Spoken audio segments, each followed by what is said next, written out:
Good afternoon student. आज मैं आपको chapter third standard fourth chapter third मैं हूँ पेंसिल के बारे में पढ़ाने जा रही हूँ, एक्सप्लेन करने जा रही हूँ बच्चों।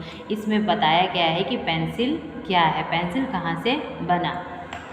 तो हम देखेंगे पाठ के बारे में। पहले हम देखेंगे हमारे आसपास दैनिक जीवन की कई उपयोगी वस्तुएं हैं जिनके बारे में हम कई जानकारी प्राप्त करना चाहते हैं। प्रस्तुत पाठ में एक पेंसिल अपनी आत्मकथा बता रही है। उसने अपने बारे में ऐसी कई बातें बताई है जो पेंसिलों का सबसे अधिक उपयोग करने वाले विद्यार्थियों को जाननी चाहिए। अब पढ़ेंगे हम अपना लेसन। प्यारे बच्चे, मैं हूँ पेंसिल। कौन हूँ? मैं हूँ पेंसिल, वही पेंसिल जिससे आप लिखते हैं, चित्र बनाते हैं। लेकिन क्या आप जानते हैं कि कैसे और कहाँ बनी? तो आइए मैं आपको लिखकर अपनी कहानी सुनाऊँ। बात वर्ष 1564 की है। इंग्लैंड में एक भयंकर तूफान आया। तेज आंधियाँ चली। बैरोडेल नामक स्थान के पास एक बड़ा पेड़ जड़ से क्या हुआ? उखड़ गया। तूफान के थमने पर जब एक किसान उस पेड़ के पास आया तो उसने पाया कि पेड़ के नीचे से काले रंग का एक पदार्थ निकल आया है। कोताहुलवश उसने थोड़ा सा पदार्थ लिया और उसने अपने हाथों से मसल कर देखा। उसने पाया कि यह काला पदार्थ एक ऐसा निशान छोड़ देता है जो पानी से धोने पर भी नहीं जाता। आसपास के किसानों ने अपनी भेड़ों को पीठ पर पहचान चिन्ह लगाने के लिए इस काले पदार्थ का इस्तेमाल करना शुरू कर दिया। यह काला पदार्थ और कुछ नहीं क्या था? ग्रेफाइट था, जिससे आप मेरी आत्मकथा कह सकते हो, आत्मा कह सकते हो। पेंसिल की आत्मा किसको कह सकते हैं? ग्रेफाइट को।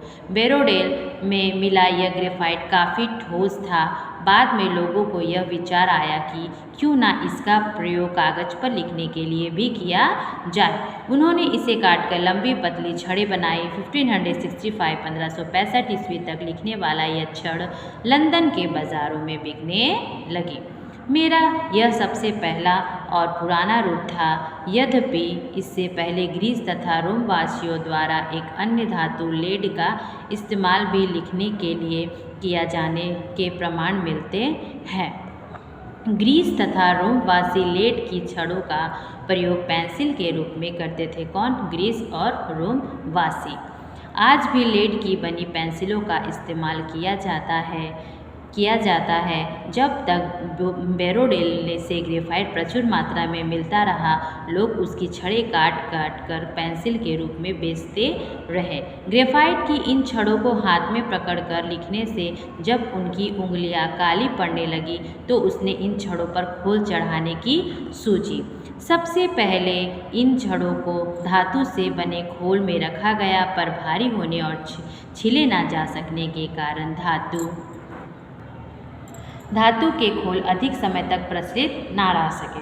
1668 ईस्वी के आसपास ग्रेफाइट की छड़ों को लकड़ी की पट्टियों के बीच बंद करके उसको आधुनिक रूप दे दिया गया। वो छड़ जो था उससे काले पदार्थ लग जाते थे लोगों के हाथों में, तो क्या हुआ? उसे लकड़ी की छड़ों से कवर कर दिया गया। 18वीं सदी के अंत तक बैरोडेल ग्रेफाइट के भंडार खाली होने लगे। तब ब्रिटेन वासियों ने सोचा कि यदि कोई और विकल्प न खोजा गया तो पेंसिलों का जल्द ही अकाल पड़ जाएगा। ग्रेफाइट की बचत का उपयोग खोज जाने लगा। लगभग उसी समय जैक्स कोटे नामक एक फ्रांसीसी व्यक्ति ने यह बताया कि ग्रेफाइट को अन्य वस्तुओं के साथ आसानी से मिलाया जा सकता है। दूसरी चीज़ मिलाए जाने के बावजूद उसने लिखने वाले गुण में कोई कमी नहीं आती। उसने ग्रेफाइट के चूरे को चिकनी मिट्टी और पानी के साथ मिलाया, छड़ों के रूप में ढाला और हल्की आग में पकाया। उसने पाया कि यह मसाला भी उतना ही बढ़िया दिखता है जितना कि शुद्ध ग्रेफाइट। यही शुरुआत भी आधुनिक पेंसिलों के लेड ने की। अब हम नेक्स्ट पैराग्राफ की ओर चलेंगे। देखेंगे 1839 ईस्वी में जर्मनी में एक और महत्वपूर्ण खोज हुई। जोहान लूथर वान वेफर नामक व्यक्ति के सांचे में दबाव के साथ ग्रेफाइट मिट्टी की क्ले भरी, सूखने पर उसे निकाला और काटकर लकड़ी के ओंठों के बीच में दबाया। इससे पहले पेंसिलों का लेड समान मोटाई का नहीं होता था। वान फेवर ने पहली बार समान मोटाई वाला लेड बनाया। बाद में वान फेवर ने एक और खोज कि उसने एक ऐसी मशीन बनाई जिससे लेड के बाहर लगाई जाने वाली लकड़ी को न केवल छिलकर सुंदर बनाया जा सके, बल्कि उसके बीच से लेड को रखने के लिए लेड के ही आकार की एक नली भी बनाई जा सके। अच्छे आकार और समान मोटाई की लेड वाली यह पहली पेंसिल थी। इसके बाद पेंसिल निर्माण के क्षेत्र में एक महत्वपूर्ण खोज और हुई। विभिन्न उद्देश्यों के लिए अलग अलग कठोरता के लेड वाली पेंसिलें बनाई जाने लगी। लेड की कठोरता ग्रेफाइट तथा मिट्टी के अनुपात पर निर्भर करती है। अब देखेंगे नेक्स्ट पैराग्राफ। ग्रेफाइट लेड को नरम बनाता था। ग्रेफाइट क्या करता था? लेड को नरम बनाता है और मिट्टी को कड़ा बनाता है। आप लोग ध्यान देंगे, ग्रेफाइट जो है वो लेड को नरम बनाता है और मिट्टी को कड़ा। लेड के ग्रेफाइट का अंश जितना अधिक होगा वो उतना नरम होगा। मिट्टी का अंश बढ़ने के साथ साथ लेड कड़ा होता जाता है। जो पेंसिल आप इस्तेमाल करते हो उस पर अंग्रेजी के 2 अक्षर HB लिखे रहते हैं। यह इस बात का सूचक है कि पेंसिल का लेड ना तो बहुत कोमल है और ना बहुत कड़ा। यह सूचक है कड़ेपन का और बी कोमलता का। लेड में जैसे जैसे मिट्टी का अनुपात बढ़ता जाता है वो कड़ा होता जाता है। बढ़ते हुए कड़ेपन को H के आगे लिखी बढ़ती हुई संख्या से सूचित किया जाता है, यानी H2, H4, H6 आदि। ध्यान से देखेंगे, H2, H4, H6 आदि। ठीक उसी तरह लेड की कोमलता B को आगे बढ़ाते हुए क्रम में लिखी संख्या B2, B4, B6 द्वारा सूचित किया जाता है। मैं आप तक इस रूप में कैसे पहुँचती हूँ, आइए इसके बारे में बताऊँ। पहले बनती है पेंसिल की नली। क्या बनती है? पहले पेंसिल की नली 2 समान आकार के लकड़ी के ओद्धों से बनती है। नली किससे बनती है? लकड़ी समान आकार के लकड़ी के ओद्धों से बनती है। ओद्धों में मशीन से खांचे बनाई जाती है। ओद्धों में क्या जाती है? मशीन से खांचे बनाई जाती है जिसमें लेड भरा जाता है। क्या भरा जाता है? लेड भरा जाता है। ग्रेफाइट और मिट्टी के मिश्रण को धातु की नलियां डालकर लेड तैयार किया जाता है। इस लेड को पेंसिल की लंबाई के आकार का काट लिया जाता है। एक मोमिया मिश्रण में लेड को लपेटकर लकड़ी के अद्धे के खांचे में रख दिया जाता है। दूसरे अद्धे के भीतरी सिरे पर चिपकाने वाले पदार्थ लगाकर पहले अद्धे के ऊपर रखा जाता है और दबा दिया जाता है। चिपक और सूख जाने पर मशीनों द्वारा हर पेंसिलों को अलग अलग काट लिया जाता है। पेंसिलों पर रंग किया जाता है तथा निर्माता कंपनी का नाम और लेड के कड़े या नरम होने का संकेत छापा जाता है। फिर डिब्बे में बंद करके बाजार में बिकने के लिए भेज दिया जाता है। बाजार से पेंसिलों आपको हाथों पर पहुंचती है। इस पेंसिल से आप जैसे चाहे लिख सकते हैं। मुझे बनाने में लगी मेहनत को जानकर शायद अब आप बेवजह पेंसिल नहीं छीलेंगे, है ना। तो ये चैप्टर में आपको पेंसिलों के बारे में बताया गया कि पेंसिल कैसे बनती है और पेंसिलों को ज़्यादा वेस्ट भी नहीं करनी चाहिए। अब हमने तो चैप्टर तो एक्सप्लेन कर दिया। अब आपको यहाँ पे कठिन शब्दों के अर्थ जानना है, वो आपको मैं बताती हूँ। थमना मतलब रुकना, इस्तेमाल मतलब प्रयोग, प्रमाण मतलब सबूत, विकल्प मतलब उपाय, अंश मतलब भाग, बेवजह मतलब बिना कारण, कौतूहलवश जानने की इच्छा, ठोस, कड़ा, प्रचुर, काफ़ी, अधिक, आधा मतलब आधा भाग, निर्माता मतलब बनाने वाला। नेक्स्ट मैं आपको क्वेश्चन आंसर मौखिक में बोल के बता रही हूँ। आपको ध्यान से सुनना है और आपको मौखिक से याद रखना है, मतलब मुंह से बोल के याद करना है। रोमवासी लेड का प्रयोग किस कार्य में करते थे? लिखने के कार्य में। सर्वप्रथम ग्रेफाइट कहाँ मिली? ग्रेफाइट की खोज कब और कहाँ हुई? इंग्लैंड में। लेड की कठोरता किस पर निर्भर करती है? ग्रेफाइट और मिट्टी के अनुपात पर। जैसा ग्रेफाइट और मिट्टी होगा उसी तरह का लेड का अनुपात होगा। पेंसिलों पर अंग्रेजी में कौन सी 2 अक्षरें लिखी जाती है? H यानी कठोरता, B यानी कोमलता। अब देखेंगे पेंसिल बनाने की प्रक्रिया को कम में लिखिए। ग्रेफाइट और मिट्टी के मिश्रण का लेड तैयार किया जाता है। ये सब आपको सजा कर आपको 1 बाय 1 लिखना है। तो सबसे पहले यहाँ पे 1 नंबर पे हम लिखेंगे, पहले पेंसिल की नली बनाई जाती है। उसके बाद दूसरे नंबर पे लिखेंगे, नली 2 समान आकार के लकड़ी के उद्धों से बनाती है। फिर तीसरे नंबर पे लिखेंगे, औधे के नीचे की ओर लेड भरने के लिए पतली नलियाँ बनाई जाती है। फिर 4th नंबर हमारा यहाँ आएगा, ग्रेफाइट और मिट्टी के मिश्रण का लेड तैयार किया जाता है। फिर 4th के बाद 5 नंबर आएगा, मोमिया मिश्रण के लेड को लपेटकर लकड़ी के अद्धे में रख दिया जाता है। उसके बाद आपका 7th नंबर आएगा, 5 के बाद 6 नंबर आएगा, दूसरे औधों से निचले सिरे में चिपकाने वाला पदार्थ लगाकर पहले औधे से चिपकाया जाता है। फिर उसके बाद आपका 7th नंबर पे आएगा, मशीनों द्वारा पेंसिलों को अलग अलग काट लिया जाता है। और सबसे लास्ट में आपका 8th वन आएगा, पेंसिलों पर रंग किया जाता है और निर्माता कंपनी का नाम आदि छाप दिया जाता है। तो मैंने यहाँ सीरियल वाइज नंबर लिख दिया है, ये आपको नंबर देखना है और इस सीरियल वाइज नंबर से आपको लिखना है अपनी फेयर बुक में। आपको ध्यान से इस नंबर को देखना है और 1 बाय 1 1 2 करके आपको लिखना है। नेक्स्ट हम चलेंगे पार्ट बोध में। रिक्त स्थानों की पूर्ति करो, मतलब आपको फिल इन द ब्लैंक्स दिया गया, इस फिल इन द ब्लैंक्स को आपको भरना है। तो हम देखेंगे, यह काला पदार्थ और कुछ नहीं क्या था, ग्रेफाइट था। जैसा कि आपको मैंने एक्सप्लेन में बताया था कि वो क्या था, ग्रेफाइट था। ग्रीस और रोमवासी डैश को छोड़कर का प्रयोग पेंसिल के रूप में करते थे। ग्रीस और रोमवासी किसका प्रयोग छड़ों के रूप में करते थे, लेड का प्रयोग छड़ों के रूप में करते थे।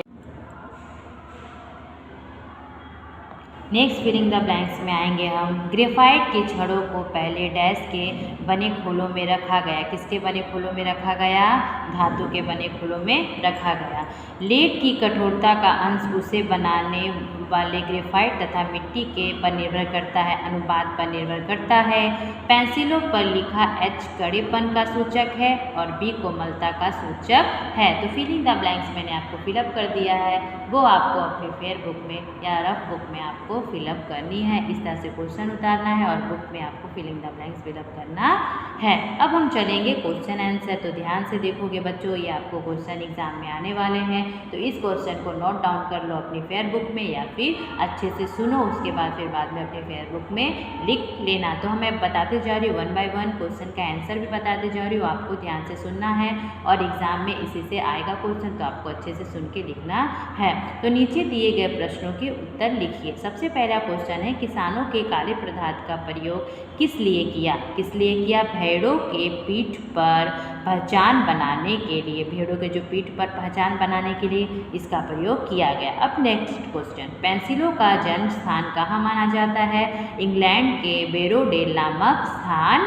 पर, इंग्लैंड के बेरोडेल नामक स्थान पर। उंगलियों के बारे कोर को काला पड़ने से बचाने के लिए क्या उपाय ढूंढा गया, क्या उपाय ढूंढा गया, तो घोड़ों पर खोल चढ़ाने के लिए, उंगलियों के पोर पर काला पढ़ाने के लिए क्या उपयोग ढूंढा गया, उसको क्या किया गया, घोड़ों पर खोल चढ़ाने का प्रयोग किया गया, उसका मतलब उस पर खोल चढ़ाया गया। वान फेबर ने, उसके बाद देखो यहाँ पे क नंबर है, पेंसिल बनाने में जैकस कोटे का क्या योगदान है, तो इसको आपकी अपनी टेक्स्ट बुक मतलब जो मैंने समझाया है उसमें आपको मिलेगी, उसका आंसर आपको यहाँ पे मिलेगी। जैक्स कोटे नामक एक फ्रांसीसी व्यक्ति ने यह बताया कि ग्रेफाइट को अन्य वस्तुओं के साथ आसानी से मिलाया जा सकता है, तो दूसरी चीज़ मिलाए जाने के बावजूद इससे लिखने वाले गुण में कोई कमी नहीं आती। उसने ग्रेफाइट के चूरे को चिकनी मिट्टी और पानी के साथ मिलाया, छड़ों के रूप में ढाला और हल्की आग में पकाया। उसने पाया कि यह मसाला भी उतना ही बढ़िया लिखता है जितना कि शुद्ध ग्रेफाइट। तो इसका आंसर ये होगा, क्वेश्चन नंबर 4 का ये बड़ा था, इसलिए मैंने आपको टेक्स्ट बुक में टिक करवा दिया, तो ध्यान से आप टिक कर लेंगे। अब नेक्स्ट क्वेश्चन देखेंगे, वान फेबर ने क्या किया, इसका भी आपको क्वेश्चन आपके टेक्स्ट, इसका आंसर आपको टेक्स्ट बुक में भी लिखा मिल जाएगा, क्योंकि इसका जो आंसर है वो बड़ा है, तो मैंने आपको टेक्स्ट बुक में टिक करवा दे रही हूँ। आप ध्यान से देख लो कि कहाँ से कहाँ तक इसका आंसर होगा। तो उसका आंसर आपको ये होगा, उसने एक ऐसी मशीन बनाई जिससे लेड के बाहर लगाए जाने वाली लकड़ी को न केवल छीलकर सुंदर बनाया जा सके, बल्कि उसके बीच में लेड को रखने के लिए लेड के ही आकार की एक नली भी बनाई जा सके। अच्छे आकार और समान मोटाई की लेड वाली यह पहली पेंसिल थी। तो इसका आंसर यहाँ से लेके यहाँ तक आपको टिक करना ये बड़ा था, इसलिए मैंने आपको यहाँ पे टेक्स्ट बुक में टिक करवा दिया। तो ध्यान से आप लोग देख के टिक कर लो अच्छे से। अब हम नेक्स्ट क्वेश्चन पे चलेंगे। ये इसका क्वेश्चन आपको छोटा है तो मैंने आपको बुक में ही बता देती हूँ। पेंसिल पर लिखा HB किस बात का सूचक है? पेंसिल लेड ने बहुत कोमलता है ना कड़ा। पेंसिल लेड ना बहुत कोमलता है ना कड़ा। HB का मतलब है पेंसिल लेड ना बहुत कोमल है और ना ही कड़ा। अब नेक्स्ट हम चलेंगे ये भाषा से। इसमें आपको बताया गया है, इसमें आपको क्या करना है वो मैं लिख देती हूँ, आप ध्यान से देखो और अपनी फेयर बुक या फिर टेक्स्ट बुक में लिख लेंगे। नीचे दिए गए शब्दों के विलोम रूप लिखने। क्या रूप लिखने? विलोम रूप। शुरू का क्या होगा? खत्म। गुण का अवगुण, शुद्ध का अशुद्ध, ठोस का मुलायम, प्रचलित का अप्रचलित, कठोर का मुलायम, पुराना का नया, बचत का खर्च, समान का असमान। अब हम नेक्स्ट चलेंगे। उपयुक्त संबंध बोधक शब्द लिखकर वाक्य पूरे कीजिए। अब हम इसको वाक्य ऐसा वाक्य लगाएंगे जिससे कि ये पूरा वाक्य हमारा कंप्लीट दिखे। तो अब ब्लैंक्स में हम वाक्य लगाते हैं। बेरोडेल नामक स्थान के पास एक बड़ा पेड़ जड़ से उखड़कर गिरा। तो क्या लगाएंगे? के पास। फिर दूसरा देखेंगे। पेड़ के नीचे से काले रंग का पदार्थ निकल आया। किस रंग का पदार्थ निकल आया? के नीचे, मतलब पेड़ के नीचे। अब हम नेक्स्ट देखेंगे। लेड की छड़ों का प्रयोग पेंसिल के रूप में करते थे। ग्रेफाइट की छड़ों को लकड़ी की पट्टियों के बीच बंद करके उसको आधुनिक रूप दिया गया। तो ये आपका ब्लैंक्स देख के अच्छे से फिलअप कर लेना। ओके, नेक्स्ट है साँचे में दबाव के साथ ग्रेफाइट मिट्टी की लेई भरी। अब हम देखेंगे थर्ड नंबर। नीचे दिए गए विशेषण शब्दों के भाववाचक संज्ञा शब्द बनाइए। पहला है कोमल का कोमलता, शुद्ध का शुद्धता, कड़ा का कड़ाई, कठोर का कठोरता, सुंदर का सुंदरता, लंबा का लंबाई, समान का समानता, नरम का नरमी और काला का कालिमा। अब हम देखेंगे नीचे दिए गए वाक्यों के लिए एक शब्द लिखिए। मतलब इसके जो वाक्य दिया गया उसके लिए एक शब्द लिखनी है। जैसे कि मन को भाने वाला, क्या होगा? मन भावन। ऊपर कहा हुआ मतलब उपरोक्त, एक साथ पढ़ने वाला सहपाठी, हाथ से लिखा हुआ हस्तकला, जो नीचे लिखा गया हो सारांश। आपको जो मैंने टेक्स्ट बुक में फिलअप करा है वो अच्छे से देख के फिलअप कर लो और अच्छे से रीड करो। आपको ये सारे क्वेश्चन आपको एग्ज़ाम में पूछे जाएंगे। तो जो भी मैंने करवाया है वो आप या फेयर बुक या टेक्स्ट बुक में फिलअप कर लेना।